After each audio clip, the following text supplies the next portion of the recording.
Assalomu alaykum. Xorazm chorva olamini uzoq yaqindan kuzatib turgan obunachilar, bugun sizlarga egalaridan arzon narxda sig'ir qacharimiz sotuvga qo'yildi. Qop-qora bir yerida oq qizili yo'q. Xudo xolasa kelishilgan holatda beramiz dedi. Istagan tuyoq bo'ylari 1.30-1.35 keladi. Elde tomondan ko'rinishlari uyda yemlanib turgan molimiz yana hozir orqa tomondan ham bir qator ko'rsatib o'tamiz. Molimiz sal urkib qochib turibdi. Yana orqa tomondan ko'rinishlari. Molimizga gap bo'lishi mumkin emas. Kim agar shuningdek mol izlab yurgan obunachilar bo'lsa, pastda telefon nomerlarini qo'yamiz. Egasi bilan bemalol telefonlashib bog'lanib kelaverasizlar. Dastlabki xizmatlari kelishilgan holatda bo'ladi deb telefon qilasizlar. Orqa tomondan ko'rinishlari. Bemalol agar go'sha so'yaman desangizlar ham bo'ladi. Go'sha 150-160 kilo atrofida chiqib boradi. Molimizning ko'rinishlari.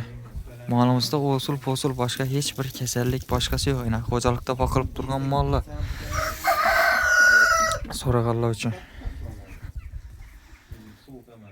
Manzil Xorazm viloyati Shovot tuman Cho'qli qishlog'i Oyoqiy mahallada turibdi molimiz. Molimiz ko'rinishlari. Molimizga gap bo'lishi mumkin emas. Kanalimizni qo'llab-quvvatlab boraverasizlar. Bir like'larni bosib, obuna tugmasini bosib qo'yishni unutmanglar. Har doim sizlarga birinchilardan bo'lib videolarimiz yetib borishda davom qiladi. Bo'lmasa sog' bo'linglar, salom.